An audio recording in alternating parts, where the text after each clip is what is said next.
12월 마지막 주일날 주님 앞에 나와 예배드리는 여러분들에게 오늘 이 시간 구체적으로 우리 성찬식에 참여해서 보이는 은혜가 우리 몸에 들어간 것처럼 또 이 시간 하나님의 말씀으로 여러분들에게 하나님의 음성으로 들려지기를 축복합니다. 아멘. 갇힌 중에서 낳은 아들 이란 제목으로 빌레몬서 1장 8절에서 14절 중심으로 말씀 전합니다. 신약 성경 중에서도 이 빌레몬서는 가장 짧은 말씀에 해당된다 할 것입니다. 한 장밖에 되지 않습니다. 이 서신은 바울이 빌레몬이라고 하는 사람에게 보낸 편지예요. 이 빌레몬은 바울의 전도와 복음 전함으로써 본인뿐 아니라 그 가족까지도 구원받는 큰 은혜를 받았습니다. 그런데 지금 바울이 노년에 로마의 감옥에 갇혀 있는데 이 빌레몬에게 편지를 보내고 있는 겁니다. 그럼 왜 바울은 이 편지를 쓰고 있는 걸까요? 한마디로 말해서 빌레몬서는 빌레몬아 너의 종이었던 오네시모를 다시 내게 보내는데 부디 그 사람을 용서해 주라. 이것이 바로 빌레몬서의 주 내용입니다. 그러니까 오늘 10절에 나오는 오네시모라는 사람이 있는데 이 사람은 어떤 사람이었냐면 바로 빌레몬의 종이었던 사람이에요. 노예였던 사람인데 그가 도망쳤던 것이죠. 로마 시대에는 도망친 노예보다 더 큰 죄가 없습니다. 도망친 노예는 그 로마 사회를 혼란하게 하는, 그래서 아주 로마 시대에서는 노예들이 도망치는 것을 굉장히 큰 죄로 여기고 아주 마땅하게 처벌하는 그런 죄인이에요. 그런데 이 오네시모는 우리가 어떤 종류의 노예, 종이었는가라고 하는 것을 생각할 때 우리 보통 사람들은 노예다, 종이다 그러면 아주 억울하게 무참하게 핍박받고 고통당하는, 강압적으로 애매하게 고난을 당하는 사람들을 종, 노예라고 생각합니다. 우리 생각에는 조선시대의 종이나 또 특별히 미국 사회의 흑인들 노예, 이것이 우리 머릿속에 들어와 있기 때문에 그렇죠. 해리어 피처스토라고 하는 사람이 톰 아저씨의 오두막집이라는 작품을 썼는데 그것 때문에 미국의 남북전쟁이 일어났다 할 만큼 큰 반향을 일으킨 작품이 톰 아저씨의 오두막집이에요. 저도 그 책을 읽다가 중간에 분노가 나갖고 그만뒀어요. 또 처음 읽자마자 시작되고 막 하는 거니 백인 어린아이가 흑인 노예를 가지고 장난치고 희롱하다가 그러지 말라고 흑인 노예가 그랬더니 감히 어디 백인에게 이랬더니 아버지가 데려다가 막 거의 죽을 지경으로 때리고 못살게 보는 그런 장면을 보고 아이고 못 보겠다. 지나친 학대죠. 그런데 로마 시대의 초기에 그 역사 기록들을 살펴본 그 책들을 읽어보면 그런 개념이 아니에요. 로마 시대의 노예들은 대부분이 포로의 전쟁 포로로 잡아온 사람이 대부분인데 그 로마 시민에 비해서 노예 숫자가 6배, 7배 정도로 많습니다. 굉장히 많아요. 다수고 그러다 보니까 이 저녁 시간이라든지 이 많이 자기의 자유 시간을 많이 허용해 줬어요. 자기의 그 개인 재산을 모으는 것도 허용해 줬고 특별히 30살 정도 전후가 되면 다 노예들을 많이 평민으로 풀어주는 그 정책을 폈어요. 또 새로이 전쟁에서 많은 포로들을 잡아오고 그러다 보니까 계속 노예들만 가득 채울 수는 없었던 거죠. 그러니까 조금만 주인에게 순종하고 자기 역할을 잘 감당하면 그 평민으로 승격할 수 있는 기회가 많았던 것이 노예 시대, 로마 시대의 노예였던 거예요. 그런데 이 오네시모는 그런 기회를 박차하고 도망간 노예란 말이에요. 도망간 노예의 오늘 18절에 바울이 뭐라고 표현하냐면, 그가 만일 내게 불의를 하였거나 내게 빚진 것이 있으면 그것을 내 앞으로 계산하라 그랬어요. 그러니까 이 로마 시대의 노예들이 제일 많이 도망가는 이유는 바로 주인의 것을 이렇게 좀 관할하고 청지기같이 일을 감당하고 돈을 관리하는 그런 노예들, 인정받고 있는 노예들이 이렇게 도망가는 사례가 있는 거예요. 공금을 가지고 주인의 돈을 가지고 도망치는 사례가 왕왕 있었던 거예요. 그렇게 바울이 너에게 불이익을 끼쳤거나 돈을 횡령하거나 그랬으면 내가 갚아주겠다. 11절에 그가 전에는 내게 모익하였으나 이런 표현도 사도 바울이 하고 있어요.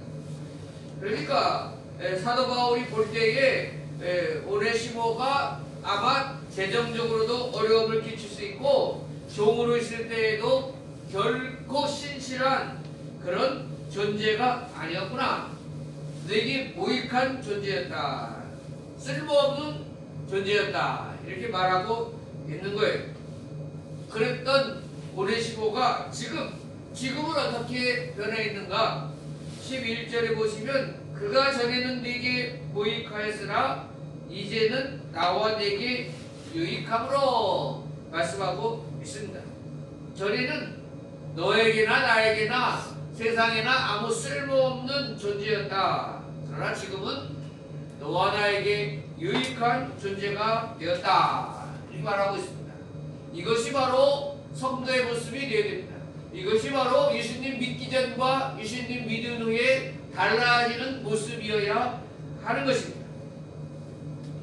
자, 이렇게 돈과 재물, 주인의 것을 가지고 도망친 오네시모가 이렇게 180도 바뀌어진 사람으로 변할 수 있었던 이유는 무엇인가?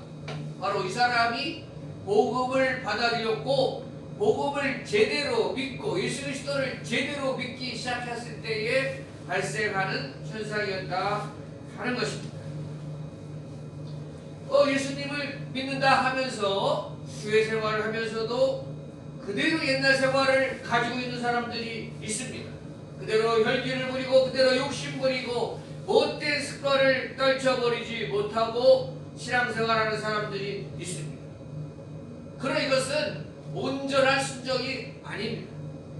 그러니까 예수님을 바로 믿는다면 변화가 일어나야 됩니다. 오네시모처럼 무익한 존재에서 유익한 존재로, 쓸모없던 존재에서 쓸모있는 존재로 변화가 일어나야 마땅한 것이다 하는 것입니다. 어느 책에 보니까 이런 내용이 나와요. 어느 큰 교회 앞에 수포를 하는 주인이 있습니다. 아직 교회를 다니지 않는 사람인데 그 큰 교회 담임 목사님이 은퇴하시고 새로운 담임 목사님이 모임했습니다. 그 시간이 어느 정도 지난 후에 한 교인이 슈퍼에 들려서 물건을 사는데 슈퍼 주인이 이번에 새로 오신 목사님이 아주 설교를 잘하시나 봐요. 그랬어요. 교인이 우리 교회 안 다니시잖아요. 어떻게 우리 교회 오셔서 설교 들어보셨어요? 이렇게 물어보니까 아니요. 그게 아니고 그 전에는 교인들이 외상값을 잘 안 갚더니 담임 목사님이 바뀐 다음에는 외상값을 잘 갚네요. 이렇게 대답해요. 약간 무슨 소리 내용일 수 있지만 이 속에는 분명히 우리 성도들이 말씀만 듣고 머리만 커가고 귀만 커지는 그런 성도들이 되어서는 안 된다. 오네시모처럼 좋은 쪽으로 변화하는 성도들이 되어야 된다. 쓸모없던 자에게서 세상에서도 교회에서도 친인척들 사이에서도 친구들 사이에서도 정말 쓸모있는 자로 변하는 것이 예수님을 잘 믿는 것이다 라는 것이죠. 13절이 사도 바울이 말해요.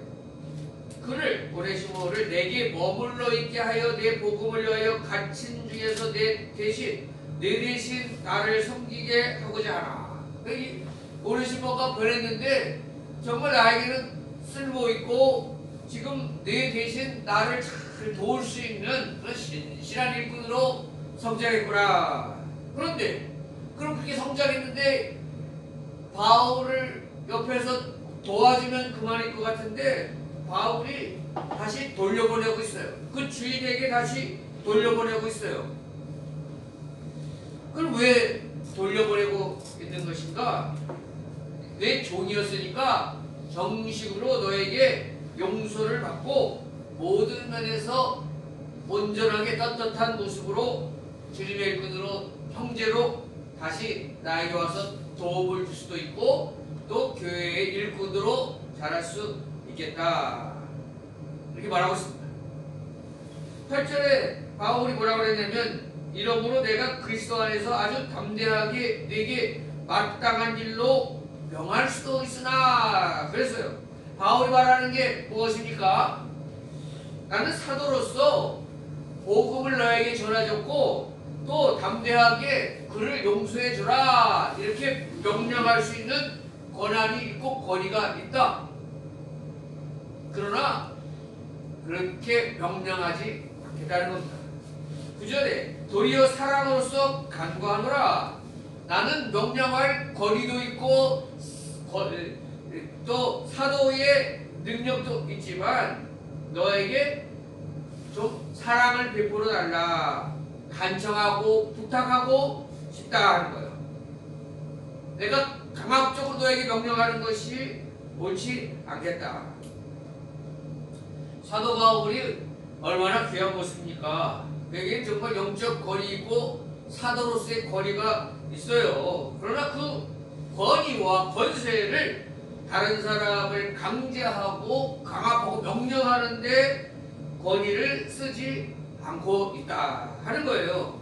이것이 바로 예수님의 권위입니다. 예수님이 권위가 있지만 위에서 명령하고 지시하는 권위가 아니고 예수님은 낮은 자리까지 겸손한 자리까지 제자들의 발을 씻는 자리까지 내려가서서 섬기는 권위가 있는 것입니다. 바로 그곳에서 예수님의 권위가 드러나는 것입니다. 이 땅에서는 아주 어떤 사람들은 뭐 정치가든 사업가든 목사님이든 권위가 있다는 것을 이 폼으로 복장으로 말소리로 자기가 권위가 있다는 것을 나타내려고 하는 사람들이 있습니다. 그런데 거기에서 권위 의식을 갖는다고 권위가 생기는 것이 아닙니다. 어떤 복장을 하고 어떤 모습일지라도 정말 성령 충만하고 옳은 의와 옳은 성품과 인격을 갖춘 사람은 자연스럽게 어떤 복장, 어떤 자리에 있다 할지라도 권위가 흘러 넘치는 것입니다. 그것이 바로 하늘에서 내리는 권위가 있는 것입니다. 이 세상에서 하나님 주신 권위를 자기 마음대로 사용하는 것이 탐욕이고 욕심인 것입니다. 제가 아는 목사님은 말이에요. 큰 교회 담임 목사님인데 어이가 없어요. 그 자기 교인들 뭐 구두 옷가게라든지 뭐 구두 파는 데 어디든지 들어가서 원하는 거 있으면 그냥 가지고 그냥 씹고 가지고 나가요. 그 뭐 주인 입장에서는 아이고 담임 목사님한테 이거 돈 달라고 그러기도 뭐하고 그럼 자기들끼리 막 얘기하는 게 들리는 거예요. 그게 권위가 아닙니다. 그거는 깡패고 그거는 강도예요. 권위는 낮아질수록 섬길수록 희생할수록 예수님이 제자들 발을 씻긴다 그래서 아이고 하인처럼 보는 사람이 누가 있습니까? 사도 바울은 그렇게 오네시모 용서해줘 내가 권위로서 말하는데 알았지? 이게 아니고 내가 너의 사랑에 간곡히 부탁한다. 이렇게 법적 주인인 빌레몬에게 돌려보내서 빌레몬이 자발적으로 자유인이 되게 하고 계속해서 형제로서 동역하게 하고 내가 재정적인 손실까지도 내가 대신 감당하겠다. 이 모습이 너무 예수님을 닮은 사도 바울의 모습이다 하는 것입니다. 14절에 보면 다만 내 승낙이 없이는 내가 아무것도 하기를 원하지 아니하노니 이는 너희의 선한 일을 억지같이 되지 아니하고 자의로 되게 하려 함이라 그랬습니다. 여러분 예배도 그렇고요, 봉사도 그렇고 전도도 그렇고 하나님의 일은 다 이렇게 자의로 해야 의미가 있습니다. 자원함으로 들어야 헌금도 의미가 있는 것이지 아무리 큰 돈이라도 사람들 눈치 보고 아이고 그래도 내가 장로인데 그래도 내가 뭐 건설대에서 안 드릴 수는 없잖아. 그러면서 뭐 건축 헌금이라든지 뭐 하든지 이렇게 사람에게 보이려고 하는 거는 아무 의미가 없어요. 교회 봉사도 마찬가지예요. 다 자의로 자원함으로 주님을 생각함으로 드리는 것만이 주님이 받으시는 제사고 헌물이고 봉사인 줄로 믿으시기 바랍니다. 하나님은 자원에서 기뻐 드리는 심령의 것을 받으신다 하는 거예요. 자, 오늘 말씀을 정리하면 제가 이 성찬식과 이 빌레몬서의 말씀을 이렇게 연결시키면 이 빌레몬서라고 하는 성경 한 권이 비록 내용은 짧지만 도망친 노예 그 노예 하나를 탄원하는 사도 바울의 지극히 개인적인 서신이라 할 수 있는데 이 서신 속에는 뭐 신학적으로 응대한 신학이 들어있는 것도 아니고 도망친 일개 노예 한 명을 형제로 받아달라고 용서해달라고 이렇게 참을성 있게 간절히 부탁하는 모습을 통해서 우리 예수님의 마음이 느껴졌으면 좋겠다.